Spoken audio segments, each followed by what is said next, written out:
Hello students, myself doctor Ashish Srivastava. और आज का जो हमारा लेक्चर होगा वो बेसिकली फोकस होगा वर्टिब्रेटा सब फाइलम के अंदर आने वाले एक बहुत इंपॉर्टेंट डिवीज़न जिसको हम एग्नाथा कहते हैं। और एग्नाथा डिवीज़न के अंदर हम एक बहुत इंपॉर्टेंट क्लास को पढ़ने वाले हैं जिसका नाम है साइक्लोस्टोमेटा। तो स्टूडेंट्स, आज का ये लेक्चर जो है वो बहुत ही सिंपल सा एक छोटा सा लेक्चर है, लेकिन ये आपके लिए बहुत ज़्यादा इंपॉर्टेंट है क्योंकि इस लेक्चर में मैं आपको पहले वो सभी कमेंट्स बताऊंगा जो एनसीईआरटी में लिखे हुए हैं साइक्लोस्टोमेटा के रिगार्डिंग, एंड उसके बाद में उन कमेंट्स को आप कैसे अपनी लाइफ में हमेशा याद रख सकते हैं, अपने एग्जाम में आप कैसे इजीली उनको याद रख सकते हैं। इसके लिए आखिरी में मैं आपको एक ऐसी स्टोरी भी सुनाने वाला हूं जिससे आपको साइक्लोस्टोमेटा पर बेस्ड वो सभी कमेंट्स जो एनसीईआरटी में लिखे हुए हैं वो आपको लाइफ टाइम याद रह सकते हैं। तो इम्पॉर्टेंट क्या है? इम्पॉर्टेंट बस इतना है कि आपको इस लेक्चर को शुरू से लेकर आखिरी तक देखना है। यानी कि स्टार्टिंग में ये लेक्चर्स जो है उसको मैं सिंप्लीफाइड तरीके से केवल इतना बताऊंगा कि एनसीईआरटी में साइक्लोस्टोमेटा के रिगार्डिंग क्या कमेंट्स लिखे हुए हैं उनको समझाऊंगा, लेकिन आखिरी में मैं आपको एक बहुत ही इंटरेस्टिंग स्टोरी सुनाऊंगा और इस स्टोरी के इवेंट्स जो भी आप याद रखेंगे उससे आपको बहुत अच्छे से साइक्लोस्टोमेटा के रिगार्डिंग जो भी कमेंट्स याद रखने की ज़रूरत है वो आप इजीली याद रख सकते हैं। तो स्टार्ट करते हैं आज का हमारा बहुत इंपॉर्टेंट लेक्चर जिसका नाम होगा क्लास साइक्लोस्टोमेटा। तो सबसे पहले तो मैं आपको ये समझा देता हूं कि जब हमने कॉर्डेटा को पढ़ना स्टार्ट किया था तो मैंने वहां पर आपको बताया था कि कॉर्डेट्स को हम 3 सब फाइलम में डिवाइड करते हैं और कॉर्डेटा के 3 जो सब फाइलम थे उसमें पहला सब फाइलम था यूरोकॉर्डेटा जो हमने अपने प्रीवियस लेक्चर में कंप्लीट किया। सिफेलोकॉर्डेटा जो कि सेकंड नंबर पर फाइलम था ये भी हम कंप्लीट कर चुके हैं। और थर्ड नंबर पर जो सब फाइलम था फाइलम कॉर्डेटा का उसको हमने कहा था वर्टिब्रेटा। तो मैंने आपको बताया था कि तीसरा जो सब फाइलम है फाइलम कॉर्डेटा में वो है वर्टिब्रेटा। एंड वर्टिब्रेटा ऐसे एनिमल्स होते हैं जैसा कि मैंने आपको बताया है जो कि अपने एम्ब्रियोनिक डेवलपमेंट के टाइम पर नोटोकॉर्ड रखते हैं, लेकिन उनके एडल्ट में नोटोकॉर्ड प्रेजेंट नहीं होगी क्योंकि उनमें नोटोकॉर्ड रिप्लेस हो जाती है वर्टिब्रल कॉलम से।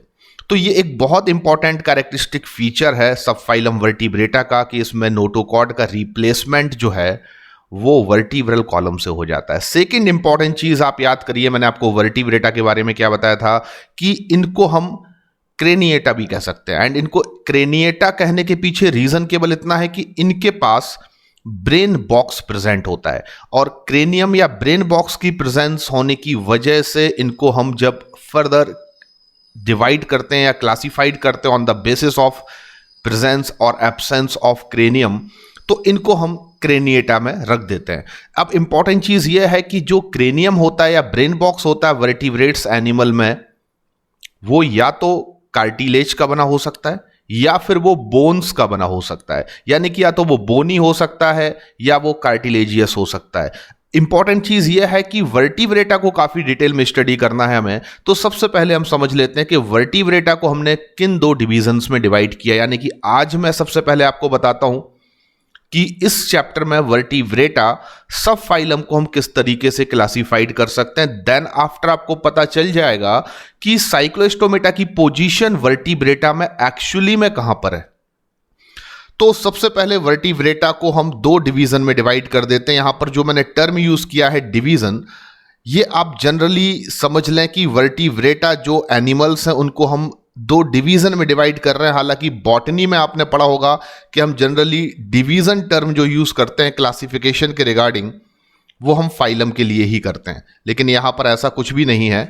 आप यहां पर डिवीजन का मतलब फाइलम नहीं समझेंगे, यहां पर केवल डिवीजन का मतलब यह है कि जो ग्रुप ऑफ एनिमल्स हैं जो वर्टिब्रेटा सब फाइलम में आते हैं उनको केवल मैं 2 डिफरेंट कह सकते हैं डिवीजन में डिवाइड कर रहा हूं। यहां पर डिवीजन का मतलब फाइलम नहीं है बल्कि 2 डिफरेंट ग्रुप्स हैं जिनमें आपने एनिमल्स को डिवाइड कर दिया है। एक ग्रुप को हमने नाम दिया है एग्नाथा। एग्नाथा यानी कि ऐसे एनिमल्स का ग्रुप जो वर्टिब्रेट्स हैं लेकिन उनमें जबड़ा एब्सेंट होगा, यानी कि उनमें जॉ प्रेजेंट नहीं होगा, इसलिए उनको हमने रख दिया एग्नाथा में। जबकि दूसरा जो डिवीजन हमने बना दिया है वर्टिब्रेटा में वो है नैथोस्टोमेटा। और जब भी आप ये नाम पढ़ेंगे तो इसमें जी जो है उसको साइलेंट रखना है आपको, यानी कि यहां पर जो जी आपको दिख रहा है उसको आप साइलेंट रखेंगे एंड इसको हम पढ़ेंगे नैथोस्टोमेटा। तो अल्टीमेटली आपको याद रखना है एग्नाथा एंड नैथोस्टोमेटा, ये दो डिफरेंट डिविजन्स में हमने वर्टिब्रेट्स को डिवाइड कर दिया। एग्नाथा जो भी डिवीजन है उसमें आने वाले सभी एनिमल्स में आप देखेंगे कि जॉ या जबड़ा प्रेजेंट नहीं होगा, जबकि जो नैथोस्टोमेटा है उसमें आप देखेंगे कि एनिमल्स जो हैं उनमें जॉ या जबड़ा जो है वो प्रेजेंट होगा। तो अल्टीमेटली हम बात कर सकते हैं कि जो एग्नाथा है उसके अंदर आपको केवल एक ही क्लास स्टडी करनी होती है, यानी कि वर्टिब्रेटा का जो एक डिवीजन है एग्नाथा, जिसमें कि ऐसे एनिमल्स आते हैं जिनमें कि जो नहीं होता है, उनमें एक ही क्लास को हम स्टडी करते हैं, that is the class Cyclostomata. जबकि जो नैथोस्टोमेटा एक और अदर डिवीजन है जिसमें आने वाले एनिमल्स में आप देखेंगे कि जो प्रेजेंट होता है, जबड़ा प्रेजेंट होता है, उनको हम फर्दर दो सुपर क्लास में डिवाइड कर देते हैं। और वो दो सुपर क्लास जो हम बनाते हैं उसमें से एक को पाइसेस कहते हैं। और पाइसेस में कौन आते हैं? तो ट्रू फिशेस आती हैं, जो सच में मछलियां हैं उनको हम लोग पाइसेस में पढ़ते हैं। इससे पहले आपने कई जगह कई फाइलम्स में फिश वर्ड यूज किया है, जैसे सिल्वर फिश, जेली फिश, लेकिन आपको बता दूं कि they are not example of true fishes. जो ट्रू फिशेस हैं उनको हम पाइसेस में रखते हैं, जो कि एक सुपर क्लास है नैथोस्टोमेटा की। जबकि दूसरी जो सुपर क्लास हम लोग पढ़ेंगे उसका नाम होगा टेट्रापोडा। तो सबसे पहले मैं बता देता हूं कि जो सुपर क्लास है नैथोस्टोमेटा डिवीजन के अंदर पाइसेस, उसमें हमें दो क्लासेस को स्टडी करना होगा। एक क्लास का नाम होगा कॉन्ड्रिचथीज एंड दूसरी क्लास का नाम होगा ऑस्टिचथीज। यानी कि यहां पर पाइसेस जो सुपर क्लास है उसके अंदर दो क्लासेस बनाई गई हैं, इस बेसिस पर कि जो ट्रू फिशेस आती हैं पाइसेस में वो कार्टिलेज का बना या बोन्स का बना एंडोस्केलेटन रखती हैं, इस बेसिस पर वो कॉन्ड्रिचथीज या ऑस्टिचथीज नाम से जानी जा सकती हैं, जो कि जनरली क्लासेस के नाम है। जबकि मैं बात करूं कि टेट्रापोडा जो कि सुपर क्लास है नैथोस्टोमेटा की, उसके अंदर हम चार डिफरेंट क्लासेस को स्टडी करते हैं। और जो एनिमल्स इन चार डिफरेंट क्लासेस में आते हैं उनको जनरली लेकर हम बड़े फैमिलियर होते हैं, क्योंकि उन्हें हमने ज्यादातर अपनी लाइफ में देखा होता है। तो टेट्रापोडा में हम जनरली चार क्लासेस को स्टडी करेंगे। क्लास एम्फीबिया जो आप जानते हैं, क्लास रेप्टिलिया जिसमें हम रेप्टाइल्स एनिमल को स्टडी करते हैं, क्लास एवीज जिसमें हम वर्ड्स को स्टडी करते हैं, एंड क्लास मैमेलिया जिसमें हम जनरली मैमल्स को स्टडी करते हैं। और हम ह्यूमंस की जो पोजीशन है वो क्लास मैमेलिया में ही हम लोग अपने आप को स्टडी करेंगे। तो अल्टीमेटली ये तो सबसे पहले अपने लेक्चर को स्टार्ट करने से पहले मैंने आपको एकदम क्लियर बता दिया कि जो वर्टिब्रेटा है वो एक सब फाइलम है। वर्टिब्रेटा क्या है? थर्ड नंबर पर हम पढ़ते हैं एक सब फाइलम है, जो आपने प्रीवियस क्लासेस में भी देखा है। और वर्टिब्रेटा सब फाइलम को हम लोग दो डिवीजन में डिवाइड कर देते हैं, एग्नाथा एंड नैथोस्टोमेटा, इस बेसिस पर कि जो एनिमल्स हैं उनमें जॉ प्रेजेंट है या एब्सेंट है। एग्नाथा में एक ही क्लास को आपको स्टडी करना है, दैट इज साइक्लोस्टोमेटा, याद रखिए। एंड नैथोस्टोमेटा में आपको दो सुपर क्लासेस बनानी होंगी, एक को पाइसेस कहेंगे जिसमें ट्रू फिशेस आएंगी, और दूसरी टेट्रापोडा। पाइसेस में दो क्लासेस आपको स्टडी करना है, कॉन्ड्रिचथीज एंड ऑस्टिचथीज, जबकि टेट्रापोडा में आपको चार क्लासेस की स्टडी करना है, amphibia, reptilia, aves and Mammalia. तो यहां पर आज हमारे जो लेक्चर में हमें जो पढ़ना है वो एक्चुअली में क्या पढ़ना है, तो मैं आपको एकदम सही तरीके से समझा देता हूं कि आज हम जो क्लास स्टडी करेंगे वो है क्लास साइक्लोस्टोमेटा। तो आज के लेक्चर जिस क्लास पर बेस्ड है उसकी पोजीशन एनिमल क्लासिफिकेशन में कहां पर आती है ये आपको समझ में आ गया होगा। तो स्टार्ट करते हैं हम अपनी आज की क्लास, जो कि है क्लास साइक्लोस्टोमेटा। यानी कि इसको हमने कहां रखा हुआ है आपको फिर से एक बार बता देता हूं। एग्नाथा डिवीजन के अंदर एक ही क्लास आती है जिसको हम साइक्लोस्टोमेटा कहते हैं, एंड एग्नाथा एक डिवीजन है जिसको हम सब फाइलम वर्टिब्रेटा में पढ़ते हैं, और वर्टिब्रेटा एक सब फाइलम है जिसको हम फाइलम कॉर्डेटा में पढ़ते हैं। कॉर्डेटा एक फाइलम है जिसको हम एनिमल किंगडम में पढ़ते हैं। तो आपको बिल्कुल क्लियर हो गया होगा, समझ में आ गया होगा कि क्लास साइक्लोस्टोमेटा कहां से हमारे पास आ चुकी है। तो सबसे पहले मैं आपको क्या बताने वाला हूं क्लास साइक्लोस्टोमेटा के बारे में। मैं आपको कुछ सिंपल से कमेंट्स बता रहा हूं जो एनसीईआरटी बेस्ड है, क्योंकि हमें कुछ भी ऐसा नहीं पढ़ना है जो एनसीईआरटी से बाहर हो। तो क्लास साइक्लोस्टोमेटा में आपको केवल वही कमेंट्स पढ़ना है जो एनसीईआरटी में लिखे हुए हैं। तो सबसे पहली चीज हम जान लेते हैं कि जो क्लास साइक्लोस्टोमेटा है उसमें आने वाले जो एनिमल हैं जिनको हम जनरली साइक्लोस्टोमेट्स के नाम से जानते हैं, वो सभी लिविंग मेंबर्स जो हैं वो एक्टोपैरासाइट्स होते हैं ऑन सम फिशेज। यानी कि आप देखेंगे कि all living member of class cyclostomata are ectoparasites on some fishes. यानी कि जितने भी एनिमल साइक्लोस्टोमेट्स हैं या क्लास साइक्लोस्टोमेटा में आते हैं वो सभी एनिमल्स मछली यानी कि जो ट्रू फिशेज होती हैं उनके ऊपर सरफेस पर चिपक कर अटैच होकर अपनी ग्रोथ करते हैं और वो उनके एक्टोपैरासाइट माने जा सकते हैं, या उन फिशेस को हम इन एनिमल्स का होस्ट ऑर्गेनिज्म भी कह सकते हैं। तो एक चीज यहां पर क्लियर हो जाती है कि कोई भी मेंबर साइक्लोस्टोमेटा में ऐसा नहीं है जो फ्री लिविंग हो।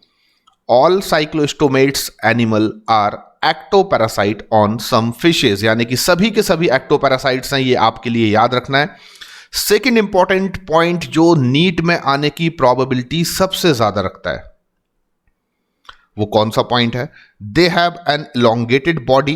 इनकी जो बॉडी होती है वो इलोंगेटेड होती है, लंबी होती है, और उसमें आप देखेंगे 6 to 15 पेयर्स, यानी कि याद रखिए यहां पर 6 to 15 pairs of gill slits present होते हैं फॉर रेस्पिरेशन। तो एक एनिमल, एक साइक्लोस्टोमेट एनिमल जो एनसीईआरटी में एज अ डायग्राम आपको दिखाया गया है वो पैट्रोमाइजोन है, और पैट्रोमाइजोन का जो डायग्राम आप देखेंगे एनसीईआरटी में वहां पर आपको साफ साफ दिख रहा होगा कि इसकी जो बॉडी है वो एक इलोंगेटेड बॉडी है, इस तरीके से एक लंबी इलोंगेटेड बॉडी होती है इसकी, और आपको यह भी मालूम चलेगा कि इसकी जो बॉडी है उसमें total number of gill slits जो प्रेजेंट होते हैं वो 6 to 15 पेयर्स होते हैं, जो मैं आपको बहुत इजीली याद कराने वाला हूं आगे चल के, और इससे वो रेस्पिरेशन करते हैं। तो आपसे यहां पर दो क्वेश्चन बनने बहुत जरूरी है।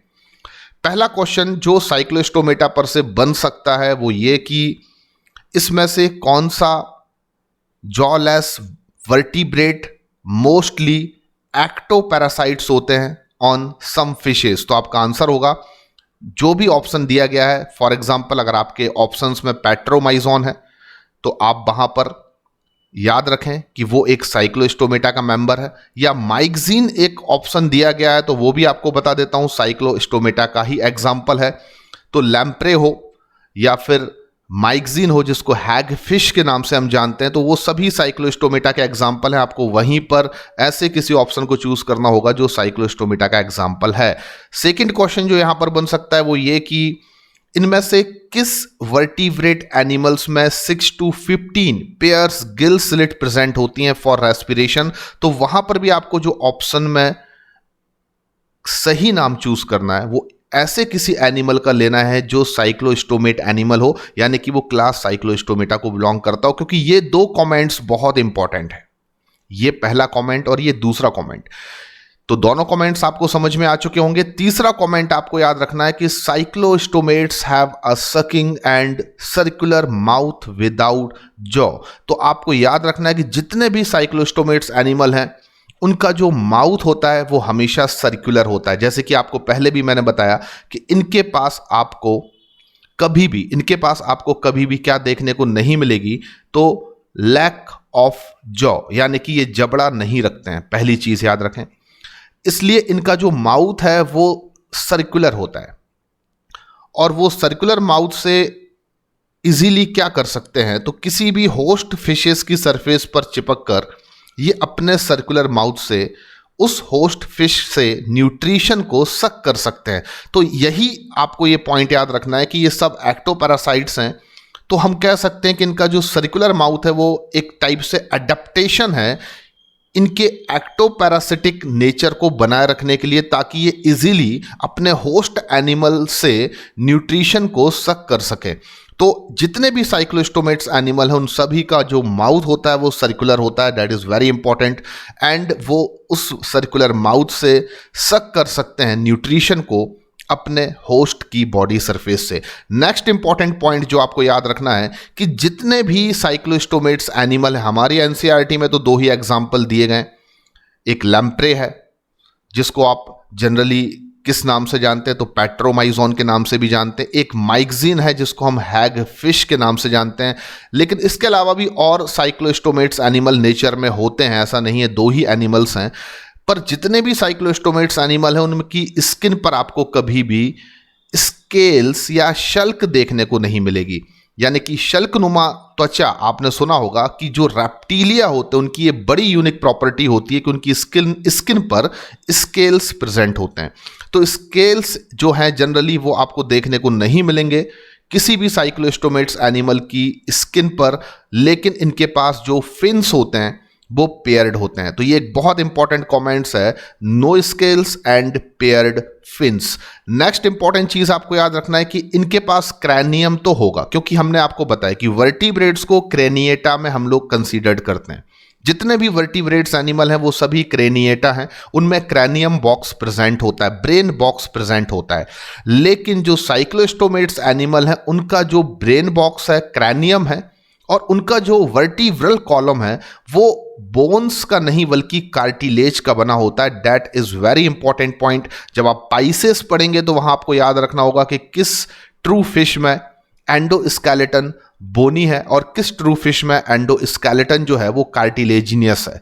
तो यहां पर मैं आपको बता देता हूं कि साइक्लोस्टोमेटा के पास जो भी एंडोस्केलेटन है या वर्टिब्रल कॉलम है एंड इनका जो ब्रेन बॉक्स है वो कार्टिलेज का बना होता है, बोन्स का बना नहीं होता। ये पॉइंट भी आपको याद रखना होगा।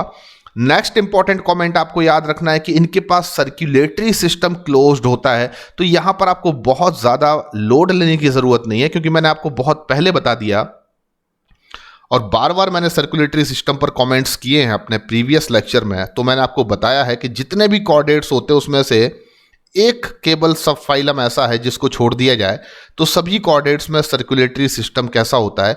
तो क्लोज सर्कुलेटरी सिस्टम होता है। एक्सेप्ट केवल एक ऐसा सब फाइलम है कॉर्डेटा में जिसमें सर्कुलेटरी सिस्टम ओपन होता है, जिसकी वजह से वो हमेशा रोते रहते हैं। और मैं किसकी बात कर रहा हूं तो आप जल्दी से कमेंट बॉक्स पर लिखकर बताएं। उससे पहले मैंने लिख दिया यूरोकॉर्डेटा। तो यूरोकॉर्डेटा को छोड़ दिया जाए तो बाकी सभी के सभी सब फाइलम ऑफ कॉर्डेट्स जो हैं वो सर्कुलेटरी सिस्टम जो है वो क्लोज रखते हैं। तो that is very simple point. Next आपको चीज याद रखना है जो बहुत ज्यादा इंपॉर्टेंट है आपके लिए। यहां पर अब बात ये हो रही है जो हम एनसीईआरटी में भी पढ़ते हैं कि जो साइक्लोस्टोमेट एनिमल्स हैं जनरली वो मरीन एनिमल्स हैं। आप ऐसा बिल्कुल भी याद मत रखिए कि साइक्लोस्टोमेट एनिमल्स आर एक्सक्लूसिवली मरीन। अगर आप ये पॉइंट याद रख रहे हैं तो आप गलती कर रहे हैं। आपको याद रखना है कि ये एक्सक्लूसिवली मरीन एनिमल्स नहीं है, हाँ, लेकिन ये मरीन एनिमल्स हैं, क्योंकि साइक्लोस्टोमेट्स एनिमल जनरली जो हैं वो मरीन वाटर में ही आपको देखने को मिलेंगे। लेकिन ये अपनी लाइफ साइकिल में स्पॉनिंग की प्रोसेस में, स्पॉनिंग क्या है तो मैं यहां पर आपको बता देता हूं, that is a method of external fertilisation. तो यहां पर एक और कमेंट मैं आपको बता देता हूं, एक हिडन कमेंट आपको बता देता हूं जो एनसीईआरटी में नहीं लिखा है, वो ये कि साइक्लोस्टोमेटा में फर्टिलाइजेशन हमेशा कैसा होता है? External only. ठीक है ना? तो स्पॉनिंग जो है वो एक एक्सटर्नल फर्टिलाइजेशन की मेथड है। स्पॉनिंग में क्या होता है? स्पॉनिंग में जनरली जो एनिमल्स होते हैं मेल एंड फीमेल्स वो वाटर में, अंडर वाटर अपने गैमीट्स को रिलीज कर देते हैं outside the body and fertilisation takes place outside the body of animal. यानी कि वो जो फर्टिलाइजेशन की प्रोसेस टेक्स प्लेस होगी वो कहां पर होगी? वाटर में होगी, ना कि एनिमल्स की बॉडी में। तो मेल एनिमल और फीमेल एनिमल्स अपने गैमीट को रिलीज कर देते हैं और फर्टिलाइजेशन एक्सटर्नली होता है। आफ्टर फर्टिलाइजेशन लार्वा का डेवलपमेंट होता है। लार्वा में मेटामॉर्फोसिस होता है, यानी कि फिजिकल डेवलपमेंट होता है आफ्टर बर्थ। और वो अपनी एडल्ट स्टेज को जब ऑब्टेन कर लेता है तो वो एडल्ट स्टेज को ऑब्टेन करने के बाद रिटर्न होकर कहाँ जाता है? फ्रेश वाटर में। पूरी प्रोसेस को मैं समझाता हूं बहुत सिंपल तरीके से, आप बस यहां पर ध्यान से सुनने की कोशिश करिए।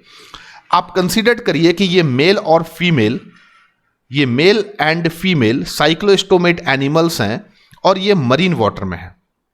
इस समय ये मेल और फीमेल साइक्लोस्टोमेट एनिमल हैं और ये कहां पर हैं? इस समय मरीन वाटर में है, क्योंकि मैंने आपसे बोला कि मोस्टली ये मरीन वाटर में रहने वाले एनिमल्स हैं। अब होगा क्या कि जब इन एनिमल्स को स्पॉनिंग करनी होगी, यानी कि जब इनको रिप्रोडक्शन करना होगा, तो ये एनिमल्स क्या करेंगे? मरीन वाटर से माइग्रेट करेंगे। इस तरीके से ये मरीन वाटर से क्या करेंगे? माइग्रेट करेंगे। तो इन एनिमल्स में माइग्रेशन होगा और ये मरीन वाटर से माइग्रेशन करके कहाँ पहुंचेंगे? फ्रेश वाटर में। तो इन्होंने क्या किया, मेल और फीमेल साइक्लोस्टोमेट्स एनिमल ने मरीन वाटर से माइग्रेशन किया क्योंकि ये रिप्रोडक्शन करना चाहते हैं, और माइग्रेशन करके ये कहां पहुंचे? फ्रेश वाटर में। अब आप देखेंगे जब ये फ्रेश वाटर में पहुंचेंगे तो फ्रेश वाटर में पहुंचने के बाद ये मैटिंग की प्रोसेस करेंगे। ये फ्रेश वाटर है मान लीजिए यहां पर, जैसे ये फ्रेश वाटर में पहुंचेंगे वहां पर ये मैटिंग की प्रोसेस करेंगे, रिप्रोडक्शन करेंगे, और क्योंकि इनमें जो फर्टिलाइजेशन है वो एक्सटर्नल है और उस प्रोसेस को हम लोग स्पॉनिंग कह रहे हैं, तो ये क्या करेंगे जनरली कि स्पॉनिंग की प्रोसेस करने के बाद अपने मेल और फीमेल गैमीट्स को वाटर में रिलीज कर देंगे, यानी कि फ्रेश वाटर में। तो आप कंसीडर करिए कि ये मेल गैमीट है और ये फीमेल गैमीट है। तो मेल और फीमेल गैमीट्स को ये फ्रेश वाटर में रिलीज करेंगे। देन आफ्टर फर्टिलाइजेशन, अब जो प्रोसेस होना है वो सेकेंडरी मैटर है। अब जो एनिमल्स थे, मेल एंड फीमेल साइक्लोस्टोमेट्स एनिमल थे, वो आफ्टर रिप्रोडक्शन या आफ्टर फर्टिलाइजेशन रिटर्न बैक हो जाएंगे फिर से मरीन वाटर में। तो ये फिर से रिटर्न बैक कहां पर हो गए? मरीन वाटर में। और मरीन वाटर में रिटर्न बैक होने के बाद इनकी डेथ हो जाती है कुछ ही दिनों के अंदर। तो ये बहुत इंटरेस्टिंग पॉइंट है इनकी लाइफ साइकिल का। कंसेप्ट अभी तक का क्या है मैं आपको फिर से समझाता हूं कि जो साइक्लोस्टोमेट्स एनिमल होंगे वो मेल एंड फीमेल, क्योंकि sexes are dioecious, separate sex होगा, वो माइग्रेशन करेंगे मरीन वाटर से फ्रेश वाटर में, वहां पर जाकर मैटिंग करेंगे, रिलीज करेंगे अपने गैमीट्स वाटर में। गैमीट्स का फर्टिलाइजेशन होगा, वो एक सेकेंडरी मैटर है, पर जो एनिमल्स गए थे मरीन वाटर से फ्रेश वाटर में वो रिटर्न बैक होकर कहाँ आएंगे? मरीन वाटर में। और कुछ दिन बाद उनकी क्या हो जाएगी? उन एडल्ट एनिमल्स की डेथ हो जाएगी। अब आप देखेंगे कि जो मेल और फीमेल गैमीट को रिलीज किया था इन्होंने वाटर में, उनमें आपस में फर्टिलाइजेशन की प्रोसेस होगी, एंड आफ्टर फर्टिलाइजेशन आप देखेंगे कि लार्वा का डेवलपमेंट होगा, मेटामॉर्फोसिस की प्रोसेस होगी, और फाइनली जैसे ही मेटामॉर्फोसिस की प्रोसेस कंप्लीट होगी और एडल्ट साइक्लोस्टोमेट एनिमल तैयार होगा, वो रिटर्न होकर कहां आ जाएगा? मरीन वाटर में। उसकी डेथ नहीं होगी, वो एडल्ट फॉर्म में अपने आप को ऑब्टेन करके, अपना एडल्ट फॉर्म ऑब्टेन करके आफ्टर मेटामॉर्फोसिस कहां पर रिटर्न बैक हो गया? मरीन वाटर में। देन वो मरीन वाटर में जब रिटर्न बैक होगा और जब वो अपनी एडल्ट स्टेज में आने के बाद वो मैटिंग करेगा या रिप्रोडक्शन करेगा, तो वो अगेन माइग्रेट कहां पर होगा? फ्रेश वाटर में। This life cycle is known as anadromous. तो एनाड्रोमस किसे कहते हैं हम? तो आपको याद रखना है, एनाड्रोमस एक ऐसी लाइफ साइकिल है जो कि कुछ फिशेज में आपको देखने को मिल सकती है। आपको ये लाइफ साइकिल जो है वो साइक्लोस्टोमेट्स एनिमल में भी देखने को मिल सकती है। जनरली फिशेज में बात करें अगर हम, ट्रू फिशेज में, तो साल्मोन जो मछली होती है वो एनाड्रोमस है, जबकि एंगुला स्पीसीज की जो फिशेज होती हैं वो कैटाट्रोमस होती हैं। तो एनाड्रोमस एंड कैटाट्रोमस ये दो डिफरेंट लाइफ साइकिल हैं।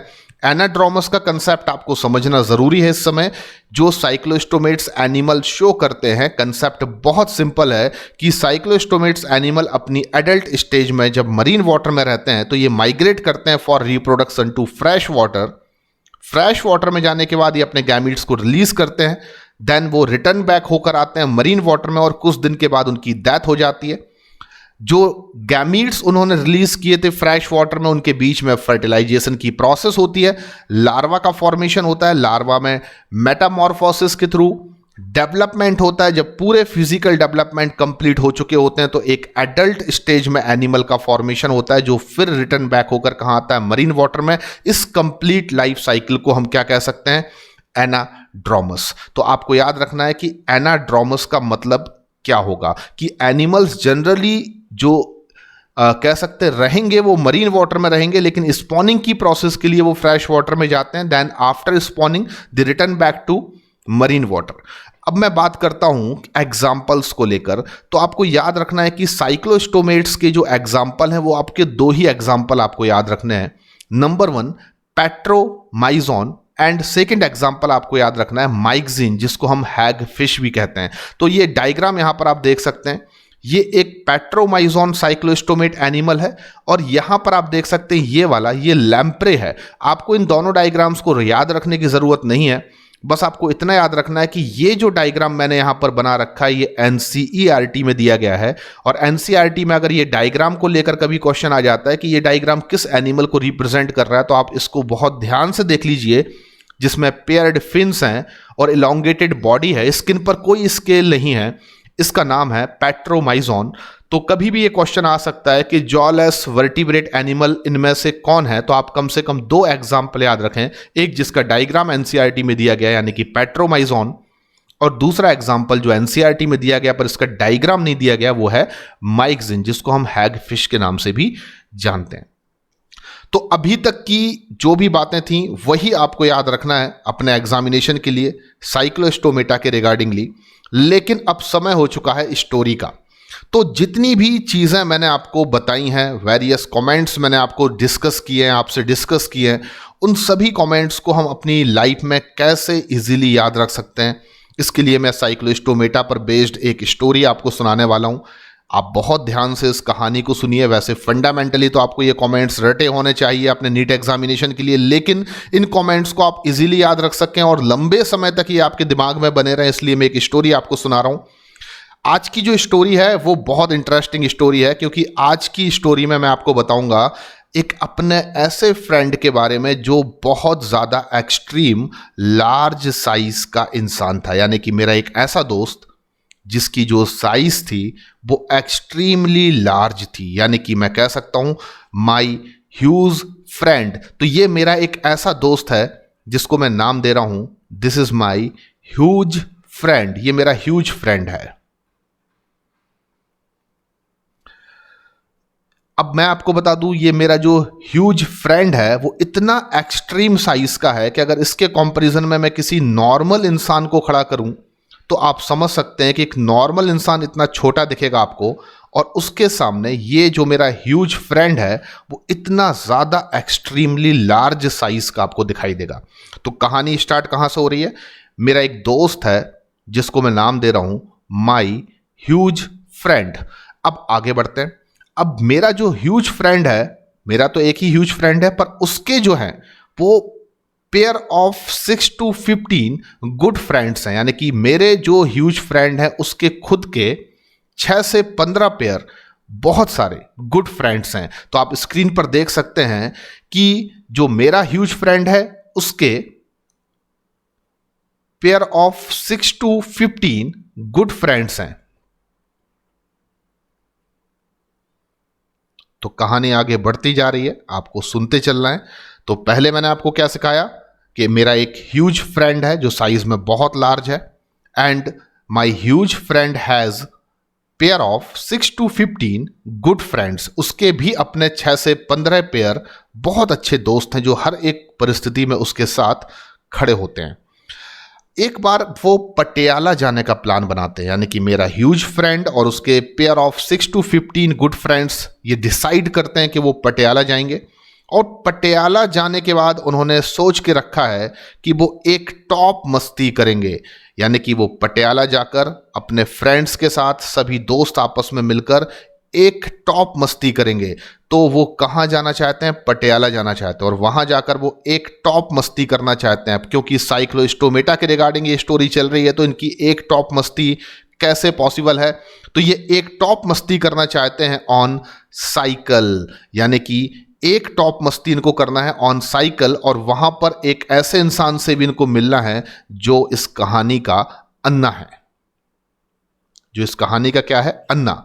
तो पूरी स्टोरी आपको बहुत इजीली मैं समझा चुका हूं, इसमें बहुत कुछ आपको याद रखने की जरूरत नहीं है। फिर से एक बार रिवाइज करता हूं। My huge friend has 6 to 15 good friends. एक टॉप मस्ती वो करना चाहते हैं। क्या करना चाहते हैं? एक टॉप मस्ती। तो एक टॉप मस्ती in Patiala on cycles with Anna.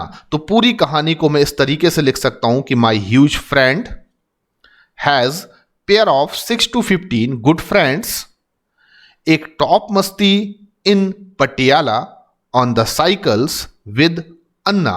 और ये जो आपने पूरी एक स्टोरी के इवेंट्स यहां पर लिख रखे हैं, ये पूरी की पूरी साइक्लोस्टोमेटा क्लास को रिप्रेजेंट करने के लिए बहुत सफिशिएंट हैं। तो कैसे हम याद रखेंगे साइक्लोस्टोमेटा के पूरे कमेंट्स को? तो इस स्टोरी को आपको याद रखना होगा। My huge friend has pair of 6 to 15 good friends, एक टॉप मस्ती in Patiala on the cycles with Anna. तो यहां पर आपको सबसे पहले याद रखना है कि माय से हम याद रखेंगे माइगजीन। तो माय से हमें क्या याद रखना है? MYXINE। Myxine is an example of cyclostomate animal, जिसको हम मोस्ट कॉमनली किस नाम से जानते हैं? तो आप ह्यूज फ्रेंड से याद रखेंगे हैग फिश। तो ह्यूज के H से आपको याद रखना है हैग, एंड फ्रेंड के F से आपको याद रखना है फिश। क्योंकि बच्चों हमें बहुत कंफ्यूजन होता है कि माइगजीन को लैम्प्रे तो नहीं कहते हैं एंड पैट्रोमाइजोन को हैग फिश तो नहीं कहते हैं। तो आपको ये कंफ्यूजन बिल्कुल सॉल्व कर देता हूं मैं। माई ह्यूज फ्रेंड में my for Myxine and huge friend से आपको याद रखना है हैग फिश। सेकेंड इंपॉर्टेंट चीज, pair of 6 to 15 good friends. तो आपको ये कमेंट बहुत ज्यादा इंपॉर्टेंट है जो यहां पर हम निकाल सकते हैं। हमें मालूम होना चाहिए कि जो साइक्लोस्टोमेट एनिमल है दे बियरिंग 6 to 15 पेयर या पेयर्स गिल स्लिट्स। तो हमें अच्छे से मालूम होना चाहिए कि जो साइक्लोस्टोमेट्स एनिमल हैं वो 6 to 15 पेयर्स गिल स्लिट्स रखते हैं फॉर रेस्पिरेशन। तो सेकंड सेंटेंस से आपने याद रखा pair of 6 to 15 good friend से pair of 6 to 15 gill slits for respiration.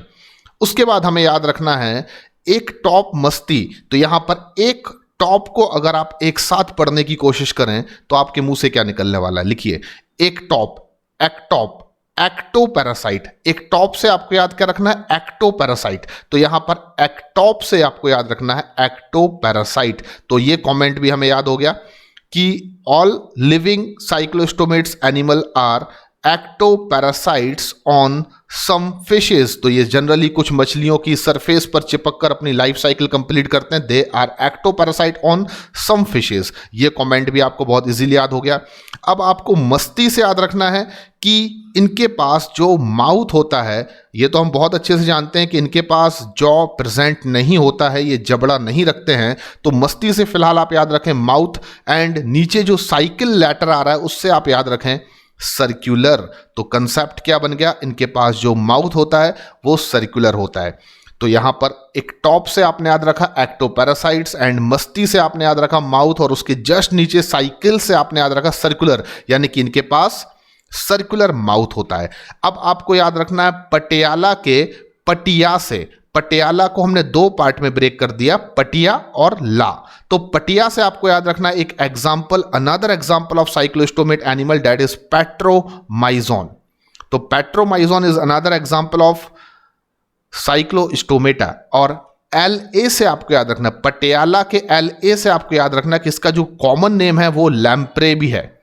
तो दो यहां पर मैं आपको संकेत दे रहा हूं। पैट्रोमाइजोन में क्या आ रहा है? पेट्रोल, और पेट्रोल से क्या जलता है? लैंप। तो ये भी एक आपके लिए बहुत अच्छा ट्रिक है कि आपको कंफ्यूजन नहीं होगा कि माइगजीन को हम लोग लैम्प्रे कहते हैं या हैगफिश कहते हैं। ये बहुत बड़ा कंफ्यूजन होता है क्योंकि कई बार मैगजीन को हम इनमें से किस नाम से भी जानते हैं, ऐसे क्वेश्चंस आते हैं और वहां पर हम बड़े कंफ्यूज होते हैं।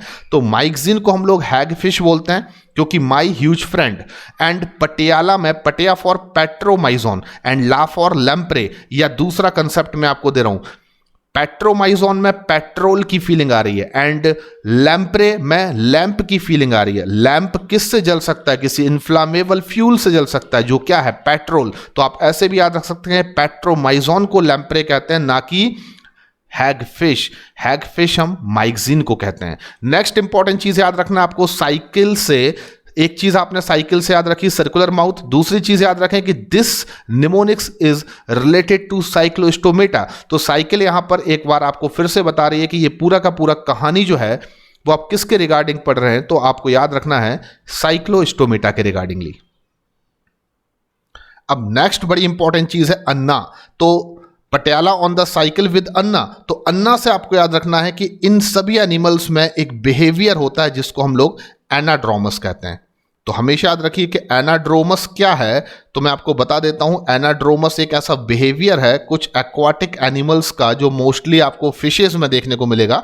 बट आपको ये देखने को मिल सकता है साइक्लोस्टोमेटा एनिमल्स में भी, जिसमें ये एनिमल्स मोस्टली मरीन वाटर में रहते हैं, लेकिन स्पॉनिंग की प्रोसेस के लिए, रिप्रोडक्शन के लिए ये माइग्रेट करके फ्रेश वाटर में जाते हैं, जहां पर ये एक्सटर्नली अपने गैमीट्स को रिलीज करके फर्टिलाइजेशन की प्रोसेस को कंडक्ट करते हैं। देन आफ्टर ये रिटर्न बैक होकर अगेन मरीन वाटर में आते हैं और इनकी डेथ हो जाती है, और इनके जो गैमीट्स हैं उनमें एक्सटर्नल फर्टिलाइजेशन होने के बाद लार्वा का डेवलपमेंट होता है, मेटामॉर्फोसिस होता है। जब वो एडल्ट हो जाते हैं तो वो रिटर्न बैक होकर आ जाते हैं मरीन वाटर में, और जब वो फिर अगेन रिप्रोडक्शन करते हैं तो वो माइग्रेट करके कहाँ जाते हैं, फ्रेश वाटर में। This type of life cycle is known as anadromous, और इसकी जस्ट अपोजिट जो होती है उसको हम कैटाड्रोमस कहते हैं। तो कैटाड्रोमस में animals generally lives in fresh water, लेकिन वो रिप्रोडक्शन के लिए कहां जाते हैं, मरीन वाटर में। देन वो रिटर्न बैक होकर फिर से कहां जाते हैं, फ्रेश वाटर में।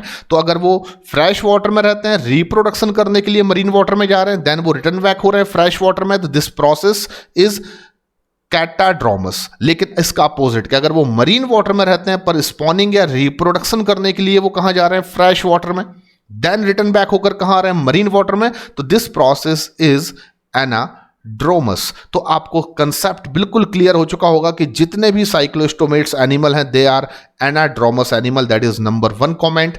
मैं आपको पूरे कमेंट्स बता देता हूं जो नीट के लिए आपको याद रखना। They are anadromous animal. इनका माउथ सर्कुलर होता है, ये एक्टोपैरासाइट्स होते हैं सम ऑफ द फिशेस पर। आपको याद रखना है इनके पास 6 से 15 गिल स्लिट्स होती हैं रेस्पिरेशन के लिए। That is the 4th important comment. और आपको याद रखना है कि जो ये एनिमल्स हैं उनके 2 एग्जाम्पल्स हैं, एक माइक्जीन और एक पैट्रोमाइजोन। माइक्जीन को कॉमनली हम लोग हैगफिश बोलते हैं, जबकि पैट्रोमाइजोन को लैम्प्रे के नाम से भी जाना जाता है। तो आई होप कि आपने इस लेक्चर को एंजॉय किया होगा, और ये डिफिकल्ट से टॉपिक को जिसको पढ़ने का हमारा मन भी नहीं करता है, आपने बहुत अच्छे से समझा होगा। आप बस 5 या 6 कमेंट याद रखिए साइक्लोस्टोमेटा पर। That is more than sufficient for your NEET examination. NCERT के बाहर कुछ भी नहीं आने वाला। Thank you very much.